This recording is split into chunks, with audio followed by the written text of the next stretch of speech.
I'm going to recap the horror mystery film, The Boat. The opening scene of the horror film shows a fisherman launching his little boat for a voyage off the coast of Malta. He finds himself in the open sea after cautiously making his way through a water tunnel. After some time at sea, the atmosphere of the sea suddenly shifts, making it difficult for him to see anything. The man makes a decision to head back to the coast, but not before something hits his boat and gives it a severe shaking. He falters and almost topples over, but he regains his balance just in time. The fisherman notices a bigger sailboat drifting aimlessly in the distance a little while later. Approaching, he sees the name of the boat, Aeolus. He cries out to someone on board many times, but nobody ever responds. The fisherman, intrigued, chooses to explore and ties his tiny boat to the larger boat with a rope before hopping on. Then he enters Aeolus and is shocked to see it vacant. But there are supplies of food and water on board the ship. The fisherman discovers a radio as well and tries to use it to get in touch with someone, but he is once more met with silence. The fisherman decides to go after spending some time investigating and heads to the deck. He had secured his tiny boat securely, but to his surprise, it had magically disappeared. Then, he reaches for his binoculars to search for his boat, but the fog is still thick and he is unable to see anything. The fog gradually lifts a little while later, but his fishing boat is nowhere to be seen. Then, in an attempt to maneuver the Aeolus closer to the coast, the guy tries to start the engine. Regretfully, he has no idea where the boat is going and the motor isn't working either. The fisherman then descends below deck, where he witnesses a restroom door abruptly shutting on its own. He opens the door once more, though, without giving it any thought. He then attempts to navigate his whereabouts using a map he finds. The guy then goes down below deck to get the tools he needs to fix the engine. He ultimately manages to repair the engine and maneuver the boat toward the coast after some effort. The man feels somewhat relieved by this and thinks his luck has finally turned around. He attempts to call for help on the radio, but gets no answer. When the irritated man tries to pee in the water, one of the sails strikes him and nearly sends him overboard. Luckily, he leaps back onto the deck and snags a railing in time. The man walks to the restroom and starts releasing himself since he still has to urinate. He is confused when the bathroom door suddenly closes by itself. He disregards it, supposing it's only the wind, but when he urinates, he finds himself trapped. The door looks to be locked from the outside, despite the man's strenuous attempts to unlock it. He tries to twist the lock with a coin he takes out of his pocket, but it doesn't work. Then, to his dismay, the guy opens the drawer beneath the mirror and finds bloodstains therein. He doesn't give it much thought, though, and goes for a pair of scissors instead. He attempts to use it to unlock the door, but can't. He hears a voice on the outside radio shortly after, alerting him of an incoming cargo ship and pleading with him to maneuver his boat to avoid colliding. When the fisherman opens the bathroom's little window, he sees a big ship approaching. He throws his garments and sticks out his hand in a desperate attempt to get their attention, but to no effect. Even though the window is too narrow for the man to fit through, he tries to poke his head out of it. A short while later, he tosses a rope into the water after noticing it dangling from the bathroom window. The sailboat ultimately slows down and avoids the crash when this becomes tangled with the propeller. Sadly, the rope catches around his throat and begins to choke him. The unfortunate man struggles desperately to get the rope loose, but he passes out on the restroom floor. He eventually wakes up and hears outside commotion. The man cries out for assistance, believing it to be a human, but nobody responds. Then he finds that the boat is flooding and that the rope has been cut. A well in the bathroom soon fills with water, and to his surprise, it's pure water. The man pleads with them to let him go because he thinks they are playing tricks on him. He makes it clear that he came here to check and had no intention of stealing anything. To his dismay, though, he gets no response from anybody else. He sips some new water because he's dehydrated, but it also runs out fast. The bathroom floods again in the evening, but this time it's seawater that he realizes when he attempts to drink. The man is so terrified by this that he gets a little jug and starts to pour out small amounts of water. The boat begins to tremble as an unexpected storm makes things worse. The man keeps getting attacked even when he attempts to grasp something to protect himself. With every second that goes by, the bathroom's water level rises as well. The man reacts quickly and tries to use a tiny blade to cut the rope that regulates the canvas. But he screams in agony when he inadvertently cuts his finger. He persists anyway, and in the end he succeeds in cutting the rope. He feels some comfort when the sailboat eventually stops moving once the canvas is dropped. Then, in an attempt to prevent drowning, he shuts the window and cuddles up against the sink to fall asleep. When the fisherman wakes up the following morning, he finds that the water has risen up to his neck and that he is quite chilly. He tries to kick the door again since he has nowhere else to go, but it remains in place. He begins to think that he is going to die here and loses all hope. However, a little while later, he hears a click, and when he gets closer, he discovers that the door is open. The man searches for the person he thinks is hurting him on purpose, but he doesn't find them. Then he goes to the deck, where he discovers several buoys. The man devises a strategy knowing that the leak will cause the boat to sink at any time. He creates a temporary watercraft by fastening the buoys to one of the shattered doors he discovered. The man quickly places his freshly made raft in the water and climbs aboard. He sails out a short distance, waiting for the A-list to capsize, but it never happens. He gets on the sailboat once more after realizing after some time that it won't sink. The fisherman then fixes the ship's leaky section to stop water from getting inside. In addition to fixing the hull, he constructs a basic water pump for emptying the cabin. He then makes use of the radio once more and leaves many messages asking for assistance, but he gets no answer. Not long after, the man is deep in concentration on his repairs when he sees a ship out in the distance. This gives him a glimmer of hope, and he hastily climbs into his improvised raft and sets out in the direction of the freighter. However, a few seconds later, when he turns around, he witnesses the A-list coming full speed toward him. The guy attempts to sail more quickly, but finds that he is stuck in the current. His improvised raft is destroyed as he is forced to plunge into the sea. The fisherman knows the sailboat is some kind of ghostly or haunted craft when it comes to a stop at this point. At that point, he makes the decision that he would much prefer float aimlessly in the water than return to the terrible boat. The man is still floating in the chilly water when the scene switches to nightfall. A little while later, something startles him and makes him frightened, but it turns out to be an amiable dolphin. A couple more dolphins appear and start frolicking about him, bringing him a fleeting smile. But at that very moment, the A-list returns, stunning and dispersing the dolphins. The fisherman is so disappointed by this that he yells at the dolphins to stay still. Then, he starts to become really chilly, and he has no choice but to go back aboard the spooky boat. Then he goes to bed, pulls a duvet over his head, and goes to sleep. When the fisherman wakes up the following morning, he is exhausted and feels quite weak.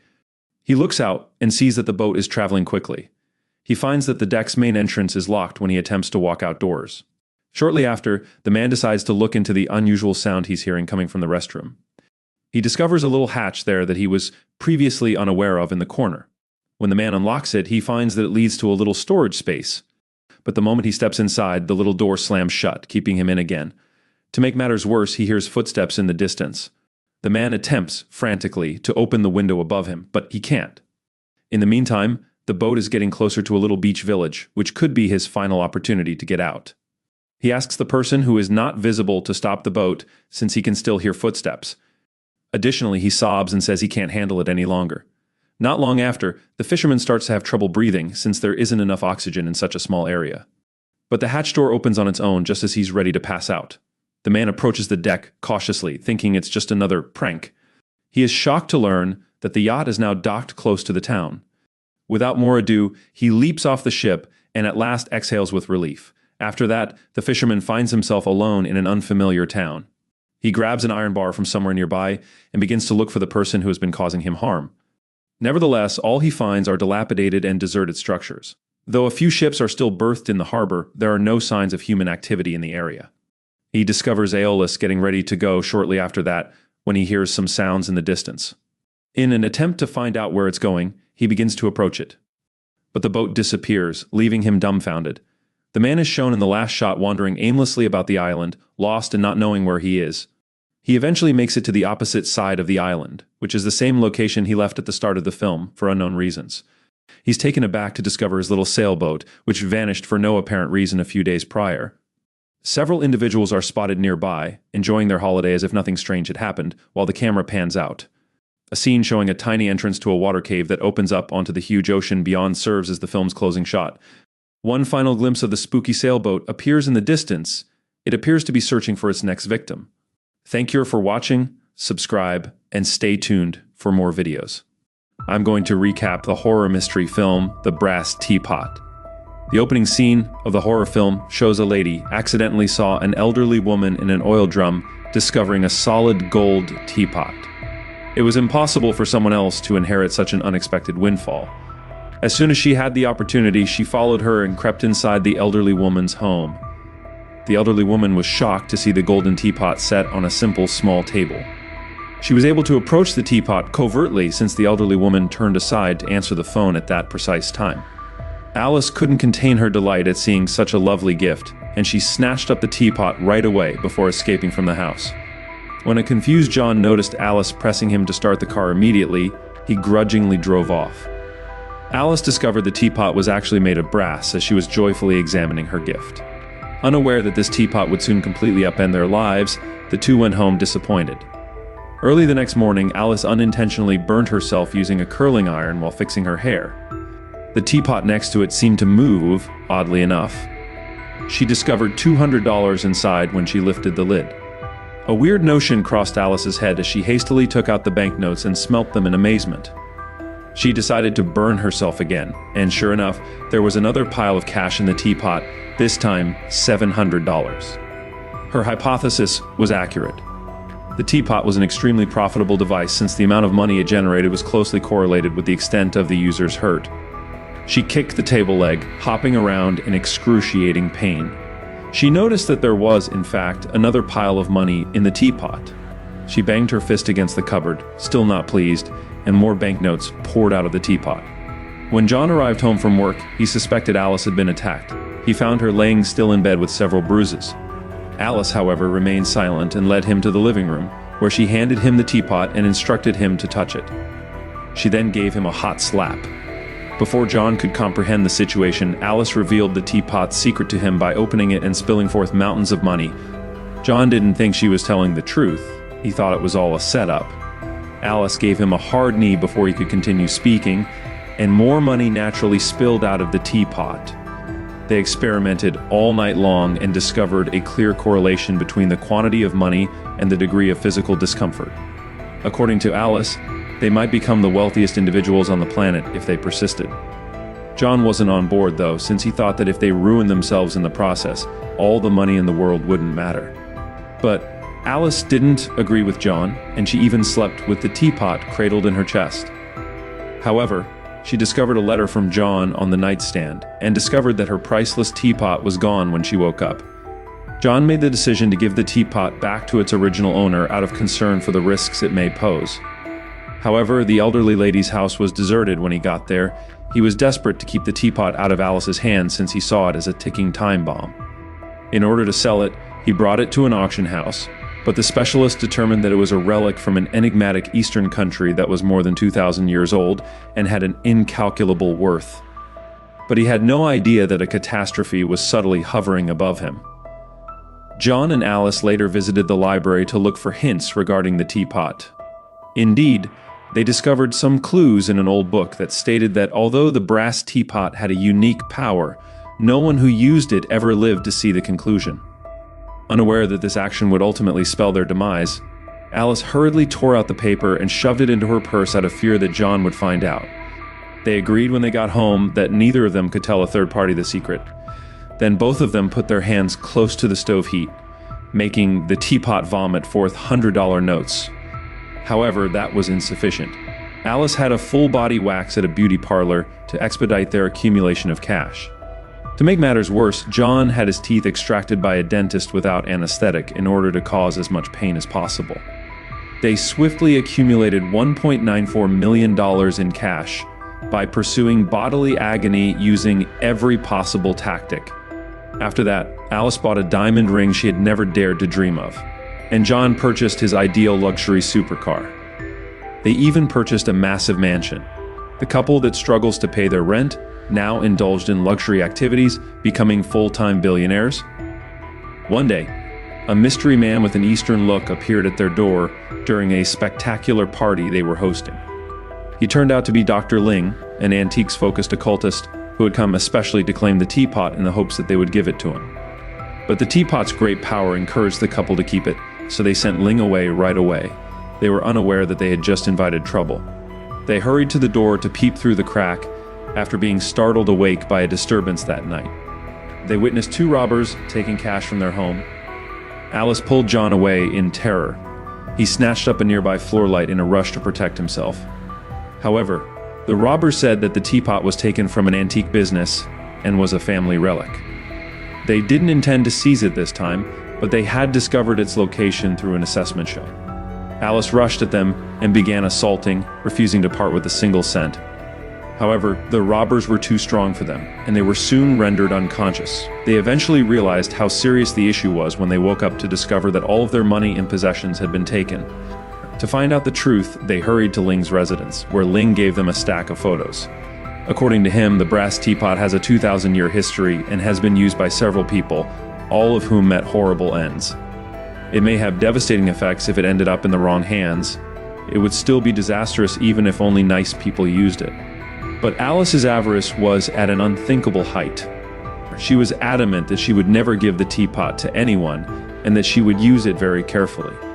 However, they discovered that the teapot's ability to generate money was waning when they tried to use it once more after returning home. They turned to more drastic means to sustain their opulent lifestyle. They proceeded to a pub that was subterranean, ordered 2 shots of absinthe, and immediately drank them. They then rubbed up against a large man from behind in an attempt to provoke him. Remarkably, the man drew John into a tight embrace rather than becoming enraged by the transgression. John smacked the man across the face because he felt violated. The man became upset and started beating John viciously, which made the teapot keep spewing forth money. However, the enigmatic Dr. Ling reappeared while he was taking out the garbage. He cautioned John that the adverse effects of the teapot were beginning to show. The terrible effects would be irreversible if they didn't quit using it right now. Alice, meanwhile, carried the teapot with her everywhere. A young man riding a skateboard fell close by mistake one day. She was shocked to see how aggressively the teapot responded and how much money came out. As soon as she informed John of her new finding, their avarice escalated. They attended a boxing bout in a sports venue. The teapot kept spitting out money as long as they were near enough to the fighting. However, it was insufficient for them. They began going to a parlor to see others receive tattoos, and they even went to a hospital to watch ladies give birth. They made more money in a short period of time than they ever would have in a lifetime. But their hunger persisted, and the evil inside them started to show. When a homeless guy was jaywalking one day, Alice speeds up instead of slowing down the car, with the intention of hitting him. Luckily, John saw her intention and veered just in time to prevent a catastrophe. Alice, however, persisted, accusing the homeless guy of jaywalking and claiming that he would have deserved to be struck. She has gone utterly insane, John thought. Then he demanded that Ling be given the teapot. Alice became furious at once and began verbally abusing John. Alice instantly turned around and exited the car in a fit of rage. At that moment, the teapot poured forth a substantial sum of money once more. They were both in disbelief because money still flowed out even though none of them had been physically harmed. Is it possible that insults that cause emotional distress might also provide financial gain? They began psychologically tormenting John right once, and sure enough, there was a large mound of money in the teapot. All of their suspicions appeared to be true, but what they were about to do would put them in a situation from which they could not turn back. John told Alice that he was thinking about his ex-girlfriend when he was playing poker. Money flew out of the teapot as he talked, but Alice wasn't blameless either. She acknowledged that she had dated another man, their previous landlord, after they were married. Before you knew it, money was flying out of the teapot like snowflakes. John was so furious about this that he drove straight to the landlord's house and began hammering on the door. The landlord and his girlfriend walked out to see what was going on. That was the moment John quickly revealed the landlord's dark secrets. Out of anger, the landlord headbutted and knocked down John. The landlord saw the brass teapot as Alice set down her suitcase to assist John. It was full of money when he took it up. The landlord obviously realized something was up, but Alice hastily snatched the teapot back. While returning home, they saw that their previous tactics of assaulting one another were no longer working. They began by knocking on their neighbor's door early in the morning before focusing on individuals in their immediate vicinity. The pair was at one another's throats the moment they told the husband that his wife was the one who had hurt their dog. They then proceeded to John's previous place of employment, where they presented his boss's wife with some incriminating pictures that had been shot prior to his resignation. They gained a fortune off the wife's breakdown. Upon arriving home and beginning to look through their earnings, Alice found yet another startling revelation.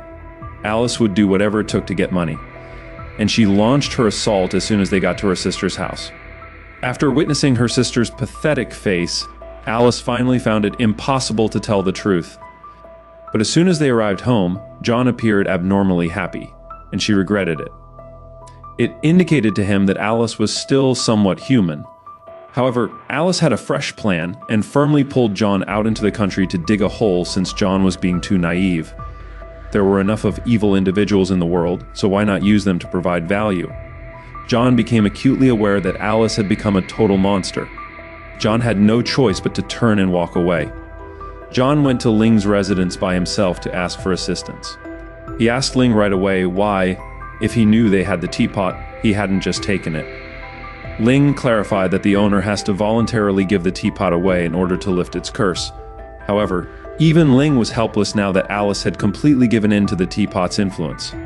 After being discouraged, John went back home and threatened Alice with the teapot, requesting that she decide between the two of them. Alice said she'd choose John, but her gaze never left the teapot. Disillusioned beyond belief, John grabbed the teapot and sprang out the window. A substantial sum of money exploded from the teapot when his corpse struck the floor. Alice was in a frenzy and hurried to John, utterly disregarding the money that was flying all around her. Fortunately, John recovered consciousness after being shaken. Alice at last made the decision to give Ling the teapot the next day. However, they had no idea that while they were asleep, catastrophe would strike once more. The teapot on the table was gone when John walked downstairs to be sure. He caught a glimpse of the landlord's automobile driving away through the window. The teapot appeared to have been stolen by the landlord. This implied that the teapot's secret was now known to the landlord. They made the decision to get the teapot back and deliver it to Ling in order to avert an even bigger catastrophe.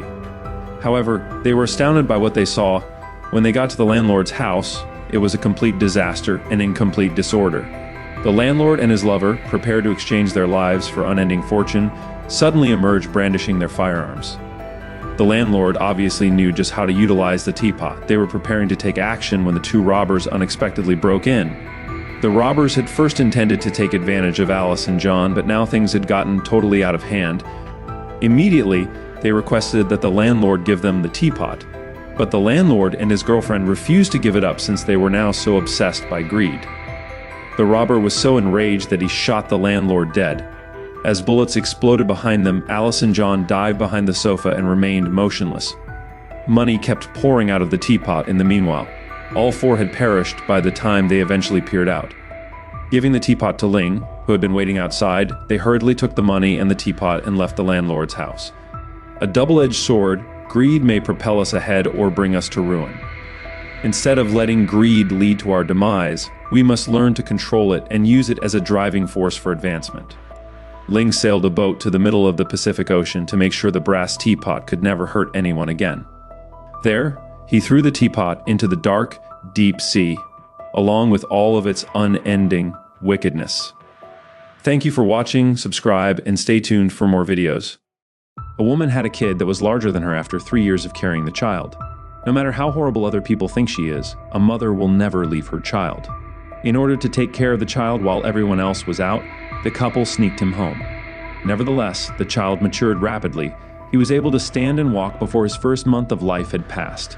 In order to hide him, Cootie's father made a yellow zone within the house. 10 years later, Cootie was an adult. Despite his gigantic height being at odds with the cramped quarters, his parents insisted he stay in the yellow area. Consequently, he was able to break down the walls. The parents were compelled to destroy the house in one night, after recognizing the seriousness of the situation and reconstruct it as a one-story house that was appropriate for Cootie's height. Quickly, the house was reconstructed. The 5-meter-long bed relieved Cootie of the burden of stooping his head every time he entered. Even though the room was now exceedingly lovely, Cootie still yearned for life outdoors. Even though his parents were asleep, he sneaked out at midnight. He disguised himself like a leaf so no one would see him. Seeing so many people on the lawn made him jealous. But then Felix clumsily approached him, as if he were en route to the bathroom. Cootie cowered in fear while Felix, startled, thought he was seeing hallucinations brought on by his heavy drinking. As Felix moved forward to carry on, Cootie withdrew. Felix, who was startled to a lesser extent, advanced to examine the situation. When Cootie realized things were getting worse, she turned around and ran away. His pals thought Felix was simply babbling as he screamed in shock. Cootie thought it would all be done by the next day, but those people did manage to track him down. Cootie allowed them inside and began to show his might when he saw they weren't a threat. Even though he usually worked out alone, he seemed even more pumped up today. In order to expose Cootie to the outside world, the guys took him on a thrilling adventure in a car, even taking him racing with other people. Cootie was the center of attention due to his enormous stature. Cootie was treated to a burger after the party. A beautiful cashier caught his eye, and she seemed to fall head over heels for him the moment he saw the design on her t-shirt. They were instantly smitten. but the height difference made it hard for them to go about their everyday lives. The 5-meter-tall monster was seeing the 1.6-meter-tall woman. Flora was taken aback at first sighting Cootie's pants, and she had to run 100 meters every time he returned home, only to run into his embrace. Upon first meeting, Cootie was captivated by the beautiful Flora and couldn't tear his gaze away from her. Despite his aversion to burgers, he persisted on seeing Flora at the burger joint until he became sick. As if sensing his intentions, Flora would always reply by drawing a heart on the receipt. However, due to her lack of job, Cootie's spending money quickly ran out. He went to his parents for help, but they were still mad at him for sneaking away, so they weren't going to give him any more money. Cootie got a modeling gig so he could buy hamburgers. In spite of how tiring it looked, Cootie kept going because he wanted his burgers and the girl he loved. Finally, Flora felt Cootie's authenticity.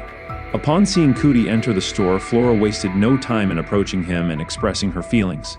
Knowing that Cootie would rather not eat burgers, she treated him to a meal at a Chinese restaurant known for their fried rice and cold dishes. 20 bowls were all it took for Cootie to sate his appetite. Flora escorted Cootie to the shore when they had completed their refreshments. Flora used the containers strewn about the room like a drum set, banging on them to generate energy. Since Cootie had never heard such delightful sounds before, she was ecstatic. The fact that Flora was born at light speed led to the incorrect diagnosis of congenital epilepsy. It seemed as though time had come to a standstill as she watched her parents. Since Flora and her parents couldn't talk on the same frequency, she had to use sticky notes to write down her thoughts, and her parents would respond on a little chalkboard. Flora went to sleep before waiting for her mother to complete writing even a basic greeting, since it took so long. This method of communication was incredibly annoying. It would be great if Flora could have normal conversations with her folks. Finally, she came up with a practical solution. She could adapt her speaking and hearing speed to match her parents by asking them to repeat a letter 20 times. At last, Flora talked at a rate 20 times slower than before. Hearing her speak for the first time, her parents embraced her with enthusiasm. In just a decade, Flora had grown into a responsible adult. She didn't think she was moving too quickly, but rather that everyone else was. She was obstructing everyone's view of her job. Things that normally take 5 people to do may be completed by her in no time at all. No matter how long the line was at the register, she could finish in 5 seconds flat. After seeing how hard she worked, her supervisor was happy to give her a raise. Cootie was equally captivated by her speed, and the two eccentrics quickly became fast friends. On Valentine's Day evening, they embarked on their second date. Cootie sprayed himself with half of his father's bottle of perfume, which may have been an effect of his height. He and Flora were in the middle of their blissful bliss when an SMS from a buddy abruptly interrupted them. Despite being denied medical treatment at the hospital, Scat ended up dying from an infected wound. Their friends were speaking out against the hospital's brutal treatment of them. Jones believed that Scat's demise was not an accident. Because the hospital was only interested in making money off of the poor, Scat's wound became worse. He insisted the hospital should shoulder the blame. As he spoke, a huge black cloak fluttered behind him, transporting onlookers to another dimension in an instant. He made it quite apparent here how capitalists take advantage of the common people while they stay silent. The officers kept hurling tear gas canisters at them, but Flora was there and quickly threw them aside. After a while, Cootie decided she had had enough and joined the protest. Surprisingly, a mech officer tackled him and bound him tightly with iron chains, rendering him immobile. This monster, which stood 5 meters tall, was tormented by a group of much smaller thugs. After Cootie accidentally bumped into someone, the enraged person demanded an apology. To Cootie, touching someone on the head was an act of kindness. This surprising gesture just made the guy furious. He suddenly sprang up and delivered a powerful blow to Cootie's face. Cootie was surrounded by a number of his minions in an instant, but it was more like a facial massage and he was uninjured. When Cootie finally had enough, she violently flung them aside. Hercules, a mecha police officer, saw the event.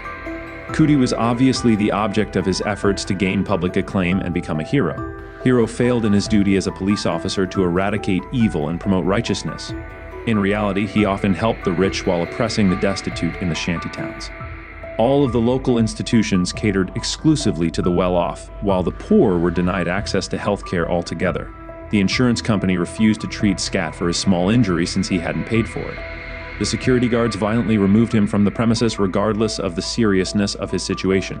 After a while, he bled out and collapsed onto the floor. Protesters took to the streets as members of the public felt powerless to stop the tragic loss of a friend. This just served to further enrage Cootie, and Hiro capitalized on his fury to do something. While dragging Cootie through the streets, Hiro tightly shackled him with chains. As soon as this incident occurred, discussions among experts began. A knowledgeable individual has stated that Cootie was innocent and should not have been subjected to such brutal punishment. Someone else, meanwhile, argued that Hiro was truly a people's hero, and that nothing he did was illegal or inappropriate. Due to the inadequacy of the jail's space, Cootie was ordered to remain under home arrest while wearing an ankle monitor. Cootie's reputation began to rise as time went on. One fan even sent in a cartoon referring to him as a bully. In his wrath, Cootie tore the comic to shreds because of this. In their desire to see him succeed, his parents resort to violent means themselves. His father took him to a room, and tapping the wall a few times in time, showed him a box containing firearms. Interestingly, his parents had anticipated this day and had armed him in before. Additionally, his father had a bracelet made particularly for him. Feeling immediately more safe with these weapons, Cootie proceeded to confront Hiro and demand justice. Bear found himself changed into a toy when he woke up. Before, he could open the drapes with ease. Today, they looked like towering trees. On top of his toy car, he stuck a microphone for a horn and dragged it pathetically to the office. Throughout the entire neighborhood, an unsettling sensation spread, as if everyone had been shrunk in stature. Why was this taking place? Bear didn't understand. They assumed that someone had to have meddled in order for this to have transpired. It appears that Bear is also aware of this. The interests of the upper class were inevitably harmed by his repeated advocacy for the lower classes, making retaliation inevitable. At this point, their only chance of defeating their enemy was to work together. They tracked down Flora and Cootie not long after, and Cootie planned to make sure that those responsible were punished. The power plant abruptly cut off their electricity on a regular basis, so they decided to put their abilities to work and punish it. But Bear insisted that they must form a band before anything else.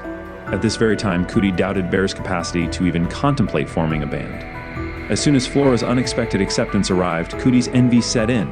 After they planned their attack, they went to the power plant to demolish the electrical infrastructure. A resounding crash brought down the power plant's billing system, and the monitoring system started playing cartoons. Two of the security guards broke down in tears from disbelief. The plan seemed wonderful to Cootie, so she was celebrating at home with a party. The room, though, started to shake a little while later. At the same time, the mecha officer was attacking them. Thank goodness their parents had previously dug a tunnel of escape, so they were able to get out unscathed. In his haste, Felix had stuffed Bear and the others into the knapsack before bringing them down the tunnel, but Cootie was too big to fit. Flora was unable to stand to be apart from him, so she flat out refused to travel without him. A 5-meter-tall giant's love for a girl who was just 1.6 meters tall ended tragically. They appeared madly in love despite their enormous height disparity. They thought their joy would never end, even if some people thought Cootie was a monster. The police did all in their power to find him and put him in jail. Thankfully, his mother arrived just in the nick of time to free him from captivity. Someone signaled for Cootie to come closer. He was in the midst of a particularly low mood. Since she was stuck, Cootie ran full speed toward him. As soon as they stepped inside, the man locked the door and put Cootie in a metal cage. Since he believed Cootie to be the progeny of a demon, he planned to use his eyes to save humanity. Cootie was thereafter surrounded by onlookers. Just when the situation was about to get dicey, Cootie let out an innate primal force that sent the crowd reeling. His confidence was dashed the moment he stepped outside. An arrow nearly pierced his heart. Hiro attempted a sneak attack, but Cootie swiftly subdued him. Cootie was enraged because he failed to see the rationale behind being treated unfairly because of his size. After realizing he couldn't hold his own against Cootie, Hiro began begging for mercy and even went ahead and promised to work with him in the future. After trusting him, Cootie began to relax, unaware that it was all an elaborate plot. A drone secretly hovered behind him, lowered him to the ground, and then slung a rope over his neck. A 2-meter-thick chain was subsequently used to firmly bind him. Hiro wasted no time brandishing a mace and pummeling Cootie until the latter was helpless. Jones appeared out of nowhere, unfurled his cloak, and dragged Hiro into a parallel universe just as he was about to return Cootie to prison. At this point, Jones showed him how Hiro was nothing more than a tool, revealing the true nature of capitalism's exploitation. The protagonist will ultimately discover that he is confined within a cage constructed by the capitalists. A revelation appears to have come to the hero. Until he realized he had become a capitalist puppet, he had always wanted to be a popular hero. The realization caused his inner existence to begin to crumble. The drone grabbed him as he lurched aside. When people give up their faith, they become nothing more than a lifeless corpse. Many centuries ago, Earth's natural resources were depleted, causing widespread chaos and conflict.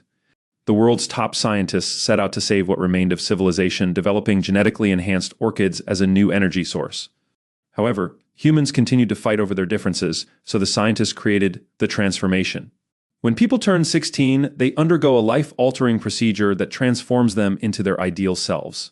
These individuals are called pretties, and since they are perfect and content living in the city, conflict is prevented.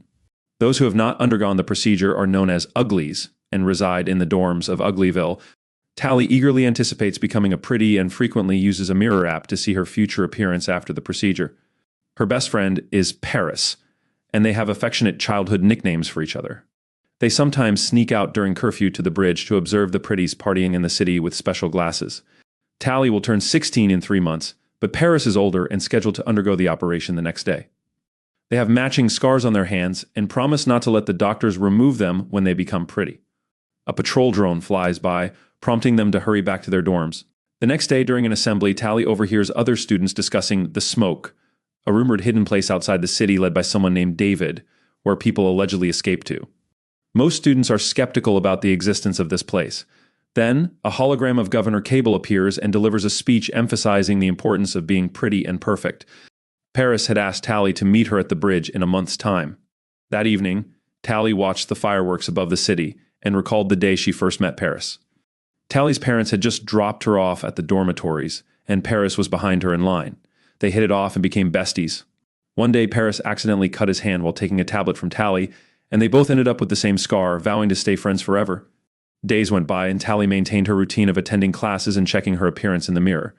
She also frequently checked her interface ring, but there were no messages from Paris. After a month, Tally used her ring to hack the window open and left it behind, as it had a tracker. She snuck around and made her way to the bridge, but Paris had not shown up. Worried, Tally used a rope to climb onto the bridge and dangerously moved underneath it until she reached the city. After obtaining the hologram mask, Tally puts it on, giving the impression that she is wearing an exclusive gown.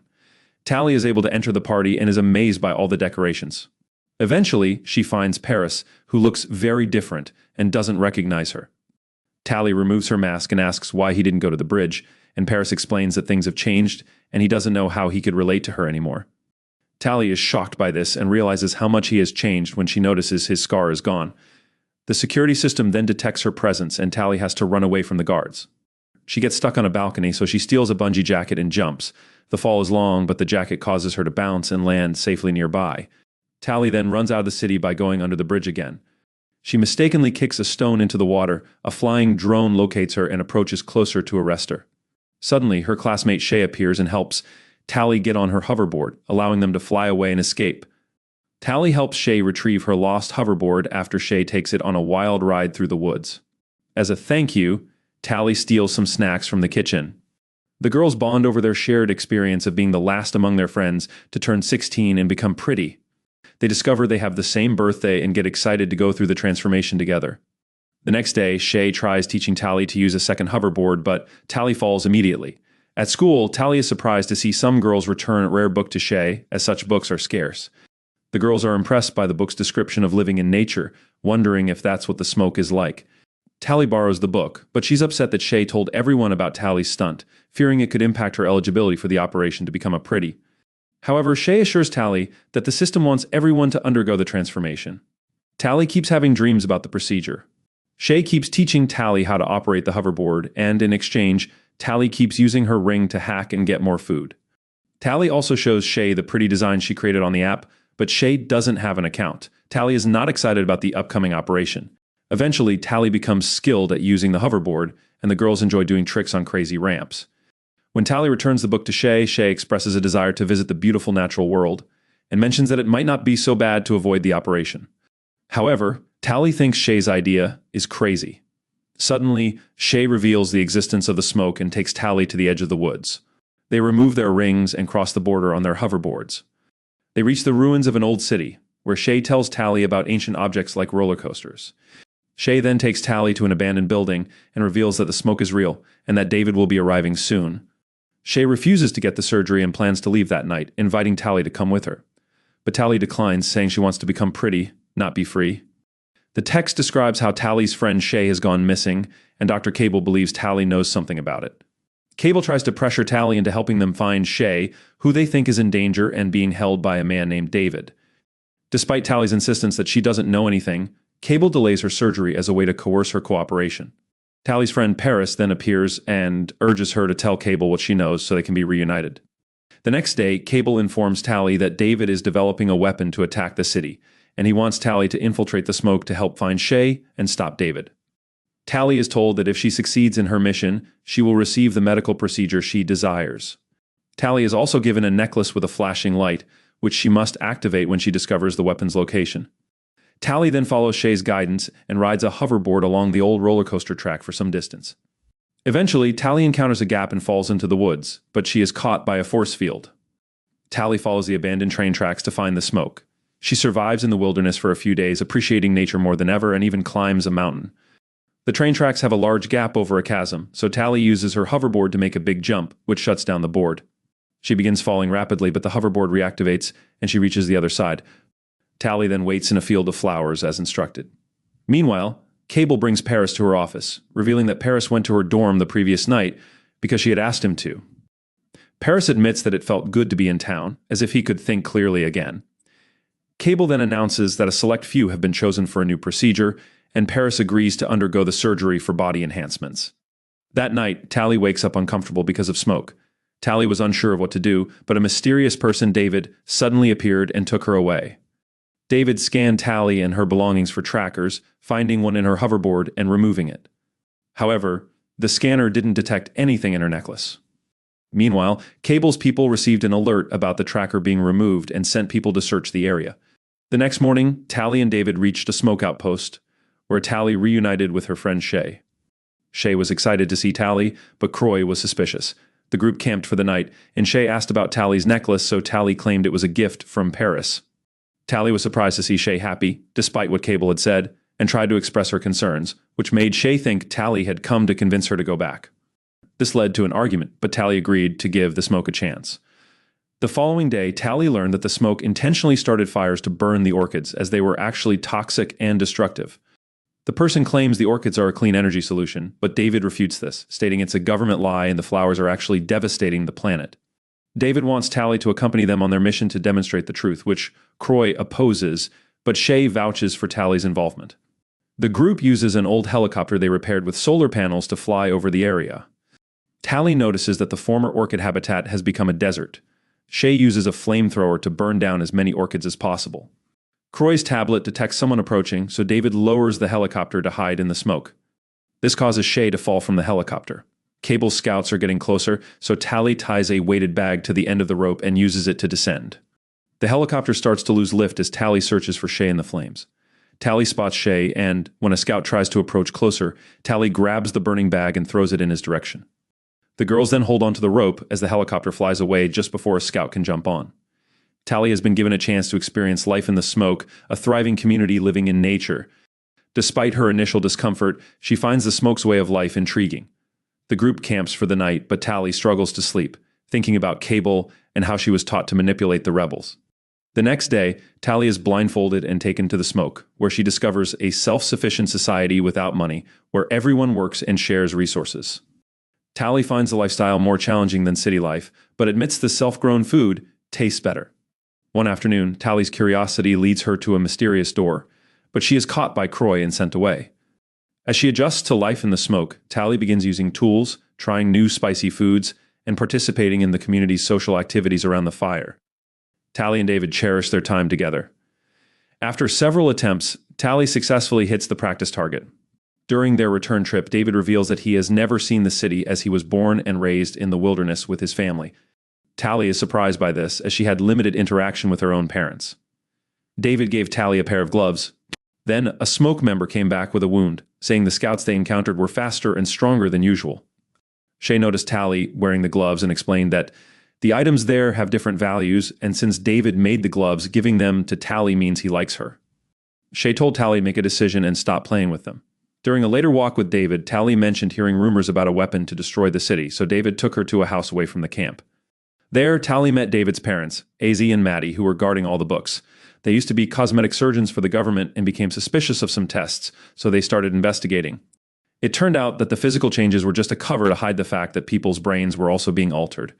The government could easily control the people involved in the operation, which also resulted in many secret deaths. When Cable discovered that AZ and Maddie knew the truth, she stole all their research. Doctors who worked for the government were actually given a cure to help them think clearly. So David's parents chose to flee the city and live a normal life in the woods. They've been trying to recreate the cure, but they're missing a synthetic component, so they only have a basic serum. This serum is the supposed weapon that could destroy the city. After the meeting, Tally throws her necklace into the fire, deciding to stay with the smoke. She tries to tell David that she's done terrible things, but he doesn't care because she's a new person now, and they share a kiss. In the fire, the necklace sparks. The next morning, city aircraft arrive at the smoke and start shooting. Everyone starts running away, and the scouts chase after them, only to fall for the traps that were already set up. The authorities are relentless and have the means to overcome basic traps, quickly apprehending every rebel in their path, including Shay. Tally manages to hide with David, who wishes to venture out and assist the others. Tally tries to stop the duo, but they're too strong. The pair sneaks to where the prisoners are gathered, and Tally is devastated to find Paris has become a scout. AZ and Maddie are captured as Cable arrives, demanding to know David's location. The parents refuse to answer, so Cable orders Paris to kill AZ. David and Tally try to stop him, but they're too late. Cable then tells everyone Tally has been working for her, and the smoke members turn against Tally. While everyone is distracted, Maddie hides the serum in David's pocket. As Cable says everyone will have the surgery, Tally sets a fire in the supply shack and escapes through a window. The fire causes an explosion, allowing David to run away. Tally stops a scout, chasing him with an arrow. Paris wants to join the chase, but Cable announces they're leaving. David gathered some supplies to go on a rescue mission after the others had left with the prisoners. Tally tried to approach him, but he almost attacked her with a knife before stopping himself. Tally wanted to help him rescue the others, but he didn't trust her anymore. She explained that he needed her because he had never been to the city. Later in the city, Tally introduced David to the students who had read Shay's book to prove that the smoke was real. Tally borrowed an interface ring from them and asked the students to create a distraction by having teenagers write "the smoke lives" in the sky using their hoverboards. Meanwhile, David and Tally waited for the aircraft to leave the clinic and then used hoverboards to get inside the aircraft tunnel, landing safely thanks to their bungee vests. The door suddenly opened, revealing a person. Pretty and David immediately began fighting. They traded a few blows before David overpowered the person and held them against the wall, allowing Tally to take their ring. David then threw the person into the hallway, and Tally locked the door. As the alarm sounded, the pair located the cell and used the ring to free everyone inside. Tally realizes that Shay is not around, and Croy reveals that Shay has already had the surgery. Most of the group escapes, but David, Tally, and Maddie go looking for Shay. When they reach the lab, it's too late. Shay is already a pretty.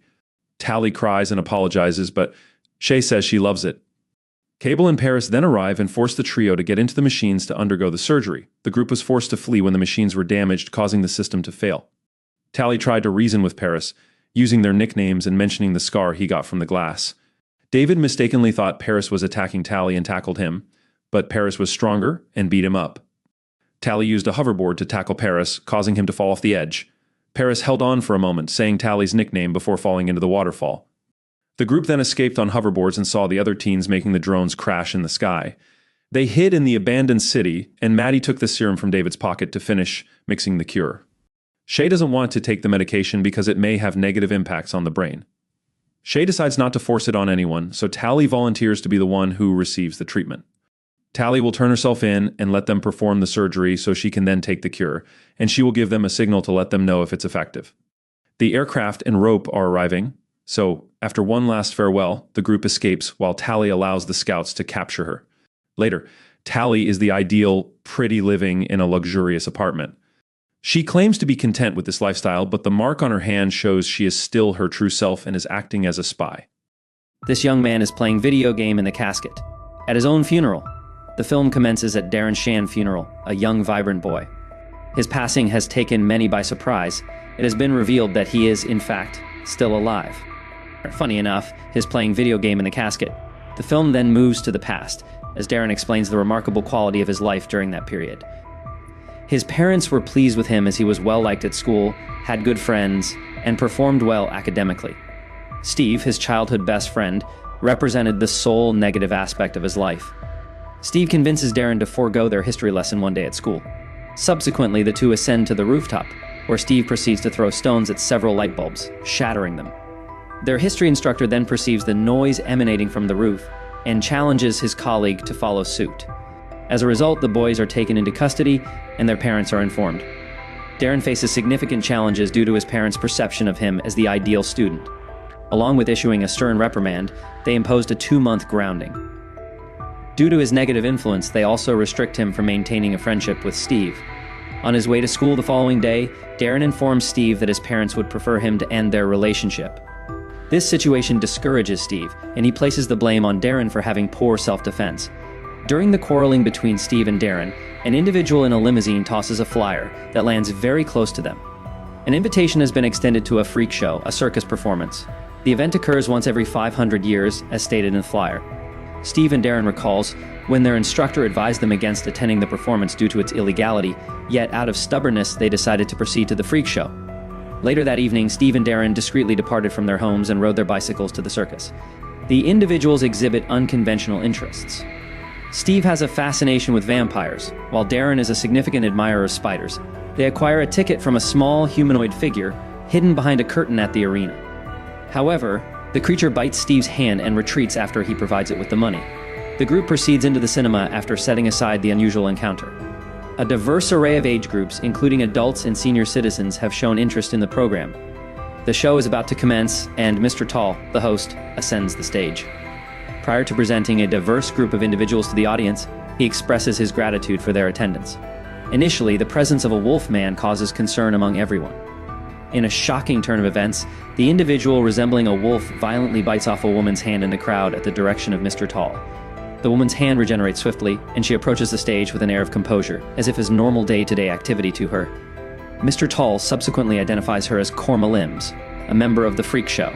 Alexander Ribs, an individual who appears to lack ribs, is the upcoming competitor. The third member, Gertha Teeth, possesses an impressive ability to break through materials with her strong teeth. Her companion, Ramus Tubellis, possesses 2 stomachs, enabling him to consume a wide variety of food. He successfully vomits a whole tricycle after eating it completely. Subsequently, Darren is summoned to the stage by Madame Truska, an impressive performer who requests his assistance. She senses an element of transgression within him, yet she withdraws as her fingers graze his face. Madame Truska captivates the audience by unexpectedly developing facial hair as the performance progresses. She unexpectedly requests that the show should end after her performance. Larton Crespley and his spider companion, Octa, take the stage, disregarding her request. He performs on an instrument and captivates the audience with a dance presentation. Steve informs Darren that Larton is, in fact, a vampire known as Verhaasten, having identified him from a vampire book. At that moment, law enforcement and community members, including the history teacher of the students, interrupt the event. Darren, captivated by Octa's striking appearance, stills it while the adults are engaged in a big quarrel. However, he is required to hide when someone enters the room as he attempts to make his exit. To his surprise, Larton arrives with an elderly man to discuss the threat posed by the Vampanese, a group of hybrid vampires. Steve enters unexpectedly and requests that they convert him into a vampire. Steve claims that his life is worthless because he has no one. His mother struggles with alcoholism, and his dad disappeared many years ago. Larton ultimately agrees to test his blood following considerable persuasion. However, once he places it in his mouth, he realizes that Steve is quite an unpleasant individual. He exits in anger after declining to turn the child into a vampire. When Larton eventually realizes that his spider is missing, Darren panics and escapes before Larton can check the door where he was hiding. Upon reaching the road, the same vehicle that had previously invited him arrives to pick him up again. 2 individuals, Mr. Tiny and Merlot, commence an inquiry with him indoors. It soon becomes evident that they selected the wrong individual. In actuality, they were attempting to locate his associate Steve. They inform Darren that they will reach out to him prior to dropping him off at his residence. Darren takes measures to ensure Octa's safety by bringing her to school the following day in his backpack. However, Steve saw Darren with the spider and freaks out. As he starts to engage with the spider, he inadvertently causes her to fall to the ground, allowing her to escape. Instead of trying to capture the spider, Steve pursues her with the intent to eliminate her, resulting in significant disruption in the school's hallways. A significant number of students evacuate in fear, and a few sustain injuries. Octa ultimately reached a breaking point and took decisive action, biting Steve's cheek before swiftly exiting through the window. The poison results in the individual collapsing and losing consciousness as a consequence. Darren urgently rushes back to the circus and requests Larton's assistance to save his friend's life. Initially, Larton refuses to provide assistance due to apprehensions regarding the implications of a human discovering their existence. Ultimately, he agrees to supply the antidote, only if Darren accepting the role of being his assistant vampire. Larton informs him that he will consequently need to part ways with his friends, family, and overall social life. Darren will need to discontinue his attendance in classes. It is imperative that he passes away. Darren, determined to save his friend, agrees to the terms and obtains Larton's vampire blood, fully aware of the serious repercussions that may follow. They proceed to the hospital in an effort to preserve Steve's life. Steve starts to recover promptly after Larton administers the antidote, which effectively takes effect. A few days later, the film progresses to depict Darren's body beginning to respond to Larton's vampire blood. He starts to desire raw meat. He possesses a profound inclination towards causing harm to his sister in a violent manner. Ultimately, he manages to restrain his bloodlust and retreats to his chamber. Larton is found reading his books while seated in the corner. Darren receives a directive from Larton indicating that he must vacate his residence due to the potential danger he presents to both his family and himself. Darren decides to proceed despite his reluctance following an incident where he nearly harmed his sister. He opts to fake his death, as he wishes to alleviate his parents' concerns about him for an extended period. Later that evening, Larton assists Darren in executing the task by breaking his neck on the rooftop of the house. This will lead to the assumption that he accidentally fell to his death. The film shifts to the present day. Darren remains alive and well, engaging in games on his phone in the coffin, while his friends, teachers, and family members express their condolences during his burial. Larton extracts Darren from the casket and proceeds to excavate the grave that evening. Unexpectedly, Merlot arrives and ambushes them before they have the opportunity to leave. Fortunately, he is deterred by Larton, who momentarily overpowers him. He takes Darren to the freak show campsites following the near miss, where they encounter Rebecca. Steve is deeply affected by the loss of his friend. He consequently becomes increasingly irrational and isolates himself from society. At a certain point, when the suffering becomes overwhelming, he contemplates ending his own life. However, Mr. Tiny intervenes at the moment he is about to undertake the unthinkable. He acknowledges his awareness of Steve's unfortunate circumstances and his fascination with vampires in general. He then presents him with the opportunity to become a Vampanese. Tiny and Merlot are identified as Vampanese, a unique category of vampires that, unlike Larton and the others, they take human lives to feed on their blood. Furthermore, it is revealed that Vampanese and traditional vampires are fierce competitors and hold differing views. Mr. Tiny discloses an even more surprising revelation as Steve listens in disbelief. He said that Darren is at peace and leaving in the afterlife, which is precisely what Steve had always wanted and aspired to. Then Steve got incensed by the news and accepts the offer promptly. Darren, in the meantime, gradually acclimates to the other individuals in the unique campsite. He initiates self-training and provides support to others in their responsibilities. Upon reviewing the photographs from his past, Darren resolves to contact Steve. However, Larton arrives before he can, takes Darren's phone, and destroys it. That evening, Mr. Tiny visits the freak camp to confer with Mr. Tall and Larton regarding Darren. Mr. Tiny formally requests the transfer of the young individual, as it has been determined that he possesses exceptional natural abilities. Despite their differences, a diplomatic Mr. Tall assures him that he will consider it carefully. Larton informs Darren that it is no longer safe for him to exit the camp. He begins to train Darren to effectively manage himself should he encounter any difficulties. The young individual initially struggles to make contact with Larton. However, as the training progresses, there is a noticeable enhancement in strength and abilities.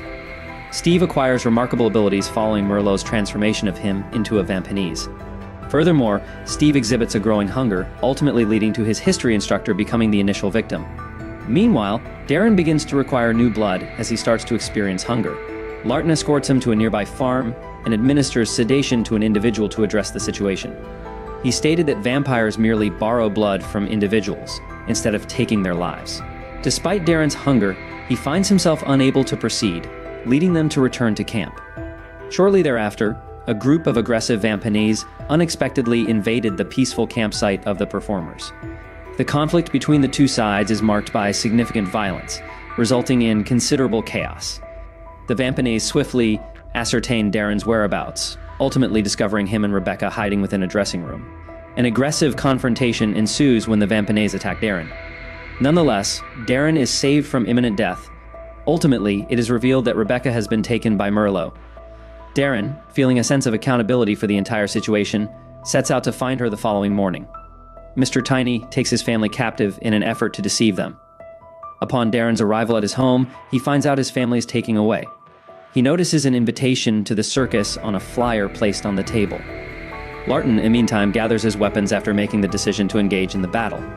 In the subsequent scene, Rebecca and her family are tied and displayed on the wall as Darren makes his entrance to the circus. Observing Steve alongside the Vampanese also got him more angry. Without any hesitation, he fights his former closest friend, Darren, and Larton also appears and begins to engage in combat with Merlot. Darren exhibits greater power and strength to beat up Steve because he has not received any blood transfusions.